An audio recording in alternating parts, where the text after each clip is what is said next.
उत्तराखंड के रुद्रप्रयाग में एक बड़ा हादसा हुआ है। अलकनंदा नदी में बस जा गिरी। रुद्रप्रयाग के घोलतीर इलाके में ये हादसा हुआ है और उसके बाद से चीख पुकार और अफरा तफरी का जो माहौल है वो दिख रहा है। करीब 20 से 25 यात्री इस बस में सवार थे, ये जानकारी। मौके पर राहत बचाव कार्य चल रहा है और जल्द से जल्द लोगों को जो घायल हैं उनको अस्पताल पहुंचाने का कार्य भी किया जा रहा है। साथ ही ये भी आशंकाएं व्यक्त की जा रही हैं कि कुछ लोग अभी लापता हो सकते हैं, उनको भी खोजने की, ढूंढने की जो कोशिश है वो की जा रही है। इस वक्त एसडीआरएफ और प्रशासन की टीम मौके पर मौजूद है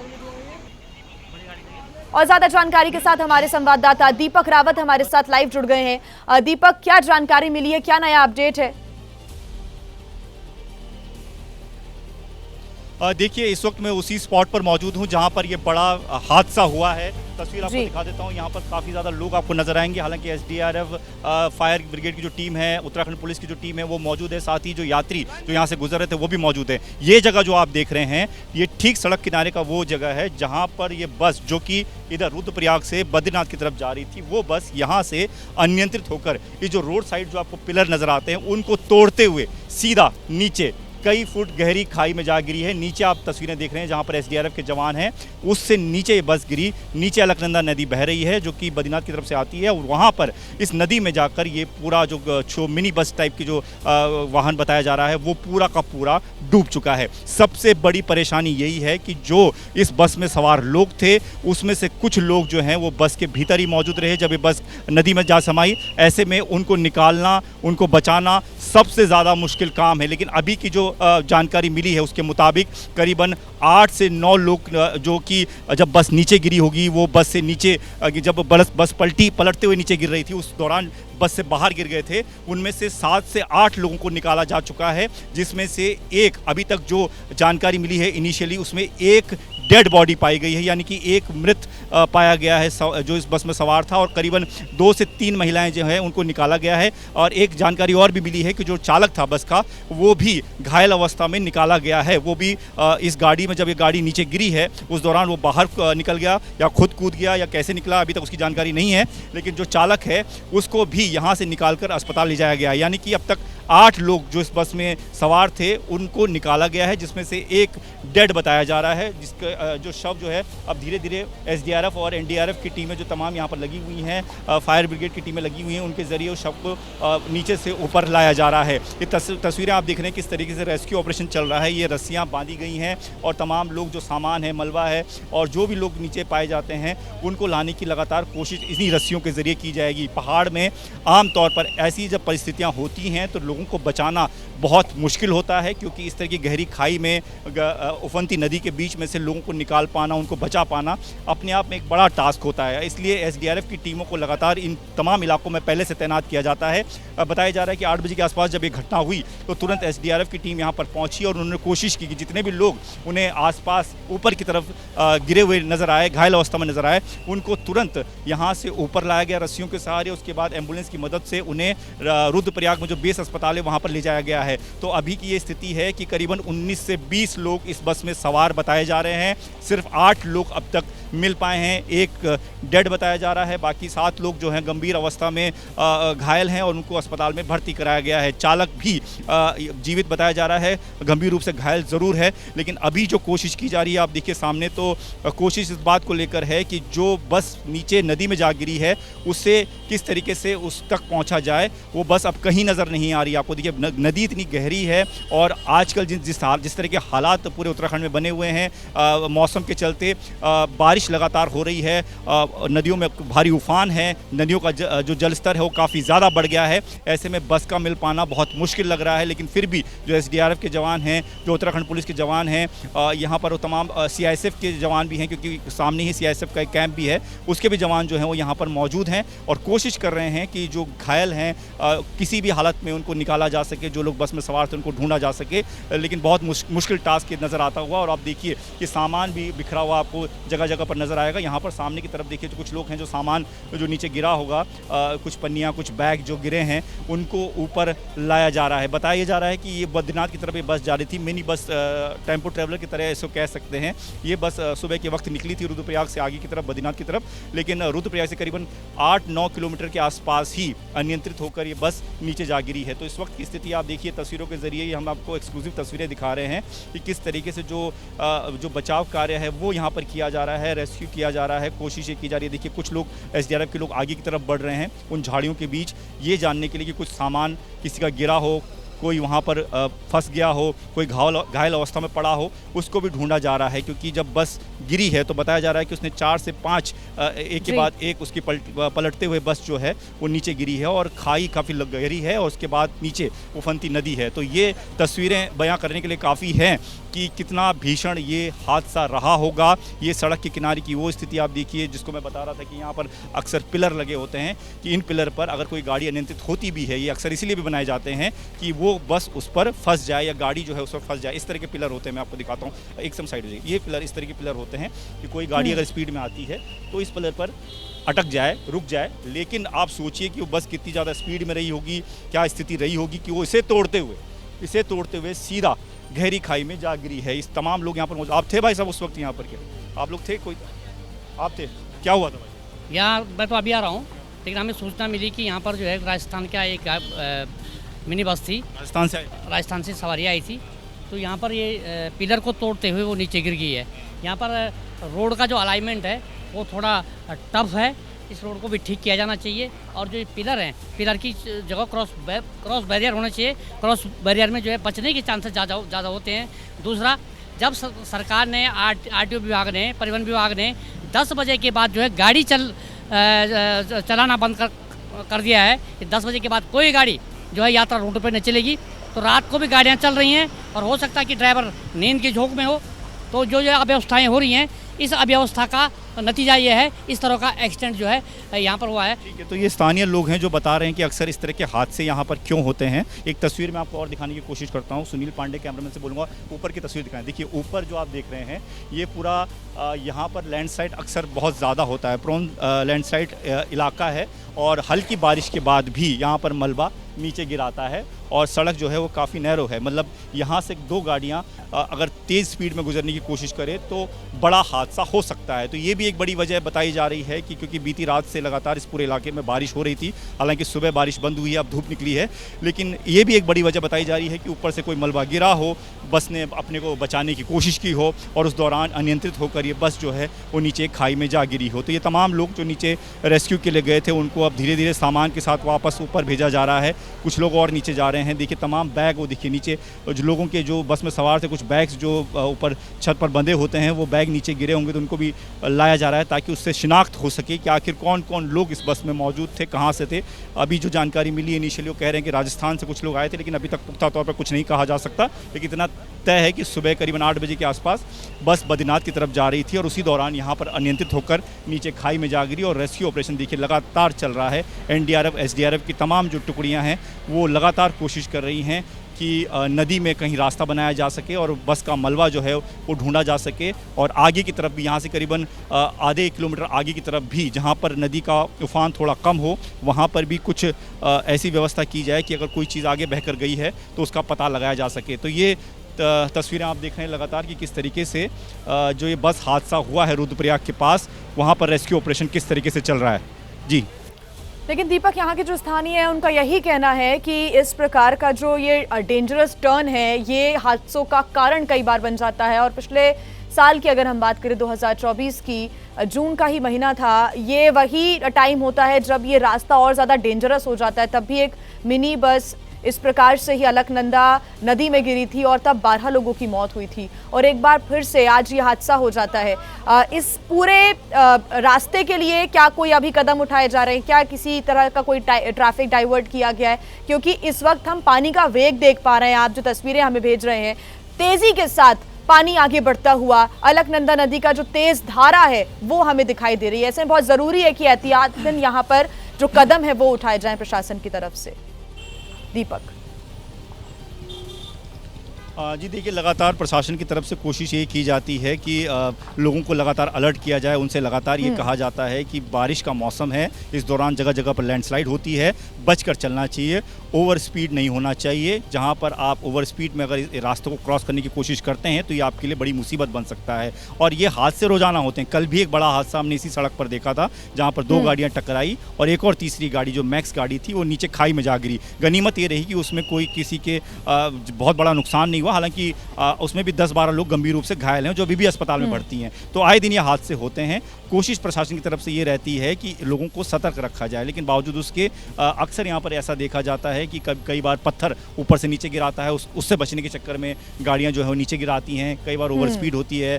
तो तमाम चीज़ें यहाँ पर देखने को मिलती है। लेकिन ये भी जो हादसा हुआ है इसके बारे में अभी जानकारी जुटाई जा रही है, तमाम कोशिशें की जा रही हैं। पुलिस के जो तमाम आला अधिकारी हैं वो भी मौजूद हैं, प्रशासनिक अधिकारी यहाँ पर मौजूद हैं और इस सड़क पर, इस बद्रीनाथ रोड पर इस तरह के हादसे अक्सर होते हैं। सतर्क रहने की अपील यहाँ पर की जाती है। रक्षा मंत्री राजनाथ सिंह चीन में हैं। चीन के किंगडाओ शहर में चल रहे SCO शंघाई सहयोग संगठन की बैठक में, रक्षा मंत्रियों की जो बैठक हो रही है उसमें मेजबान चीन के सामने पाकिस्तान पर रक्षा मंत्री ने करारा प्रहार किया है। ये सीधी तस्वीरें हम आपको दिखा रहे हैं।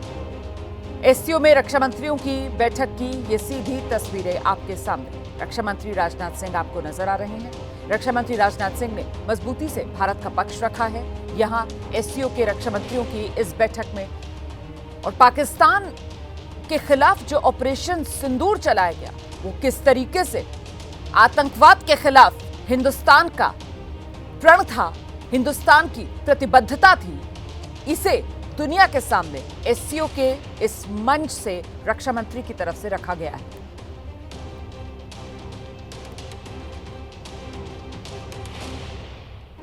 इस बीच आपको बता देते हैं कि पहलगाम हमले का जिक्र यहां रक्षा मंत्री राजनाथ सिंह ने किया। निर्दोषों का खून बहाने वालों को नहीं छोड़ेगा भारत। कुछ देश आतंकवाद के समर्थक हैं। ये तमाम बातें रक्षा मंत्री राजनाथ सिंह की तरफ से कही गई। पाकिस्तान के रक्षा मंत्री ख्वाजा आसिफ इस बैठक में मौजूद थे और भारत के रक्षा मंत्री राजनाथ सिंह इसी बैठक में गरज रहे थे।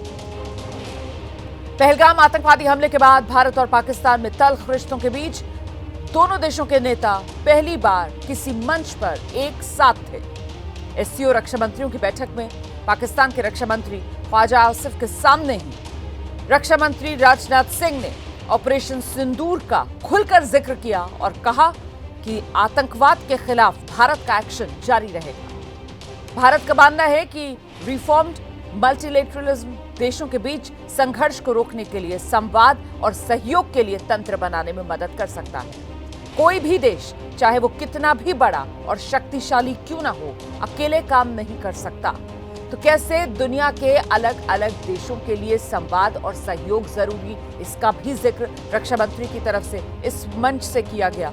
और गौर करने वाली बात यह है कि ऑपरेशन सिंदूर की सफलता के बाद ये पहला मौका था जब SCO के रक्षा मंत्रियों की बैठक वाले इस मंच पर मौजूद पाकिस्तान के रक्षा मंत्री भी थे और भारत के रक्षा मंत्री राजनाथ सिंह उन्हीं के सामने दो टूक अंदाज में पाकिस्तान को बेनकाब कर रहे थे।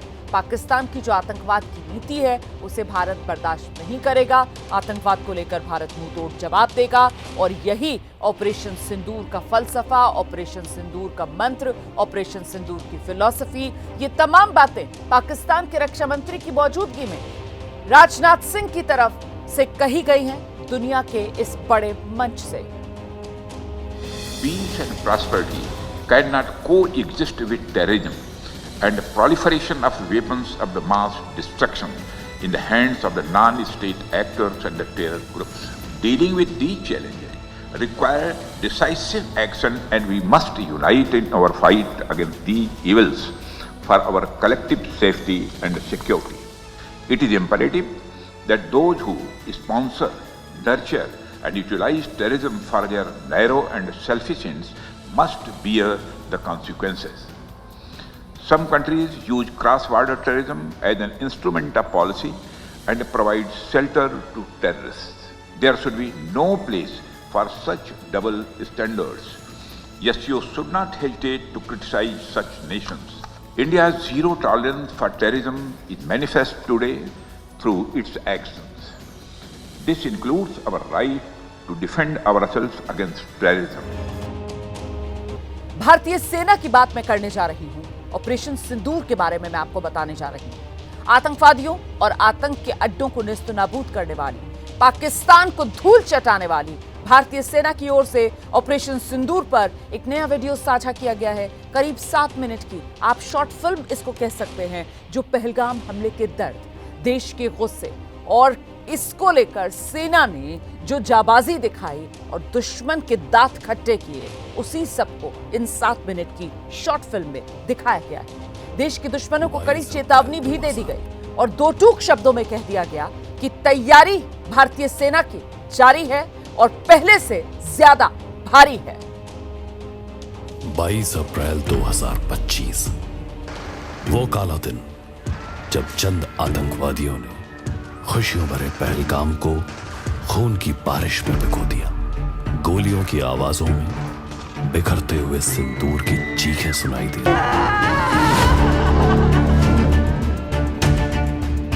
जिन्होंने ये हमला किया है, उन आतंकियों को उनकी कल्पना से भी बड़ी सजा मिलेगी। ऑपरेशन सिंदूर एक ऐसा अचूक प्रहार था जिसमें शामिल संपूर्ण देश के प्रतिशोध का विचार था।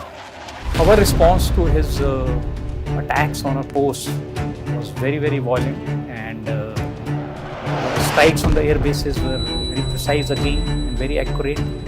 And as you know, just about 24 hours after that, they begged for the cessation of hostilities.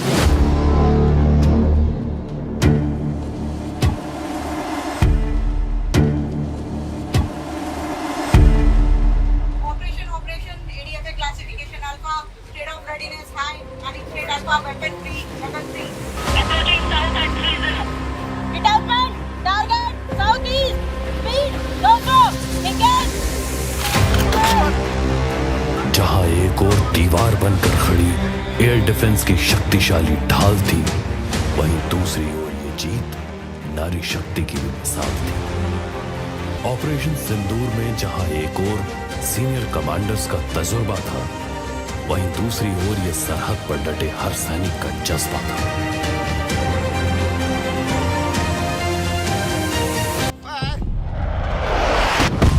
ये सिर्फ भारत की सेना की ही नहीं, देश की हर बहु बेटी के सिंदूर की भी जीत है। अभी के लिए ये आक्रमण बस पर्याप्त है, समाप्त नहीं।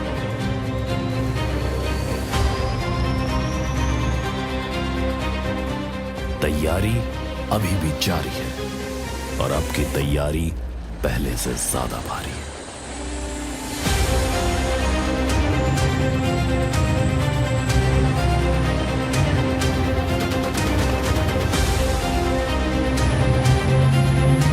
हौसलों के साथ साथ अब ड्रोन्स का सैलाब होगा। हर एक नापाक मिसाइल के बदले भारत के ब्रह्मास्त्र का जवाब हो। हर टैंक का लक्ष्य सिर्फ तेरा विध्वंस होगा। अब की युद्ध ऐसा होगा कि तेरा बचा न कोई अंश होगा। आधुनिक तकनीकों का ऐसा मायाजाल बनकर आएगा, हर मिसाइल का हमला तुझ पर तेरा काल बनकर आएगा। हर सैनिक तेरी मौत बनेगा और तुझे सिंदूर के माने समझाएगा। और इसके लिए तैयारी अभी भी जारी है और अब की तैयारी पहले से ज्यादा भारी है।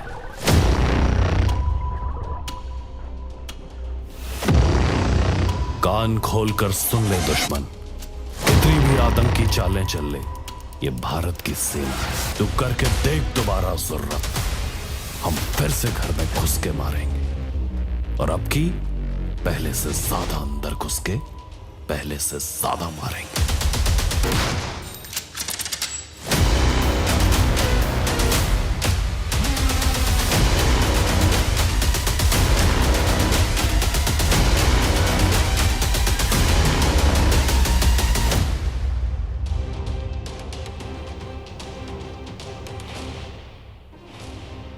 रक्षा मंत्री राजनाथ सिंह ने न सिर्फ पहलगाम हमले का जिक्र किया है, बल्कि एससीओ की बैठक में यह साफ किया कि सभी को पाकिस्तान जैसे देशों के खिलाफ आना होगा, एकजुट होना होगा।